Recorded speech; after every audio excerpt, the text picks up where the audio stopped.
Opening statements. Milord, আসামি mobile দেখা ছাড়া কিছুই খেতে চায় না, সারাক্ষণ কার্টুন দেখে এবং গেমস খেলে। আসামি সম্পূর্ণরূপে মোবাইল আসক্ত। Objection milord. Objection overruled, you may proceed.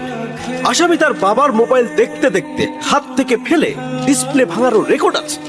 মহামান্য আদালতের কাছে আসামির সর্বোচ্চ শাস্তি আজীবন মোবাইল নিষিদ্ধ করা জোর দাবি জানাচ্ছি।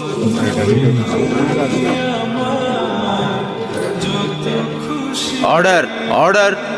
আসামি কি কিছু বলতে চায়? হ্যাঁ, আমি ভুল করেছি। আমি অপরাধী। আমি মোবাইল ছাড়া খেতে চাইনি, কিন্তু খেতে চাইনি বলে কেউ গল্প করে আদব করে খাওয়াইনি তো। আমাকে মোবাইল দিয়ে ভুলিয়েছে, আমিও ভুলেছি। এখন মোবাইল ছাড়া খেতে ইচ্ছে করে না।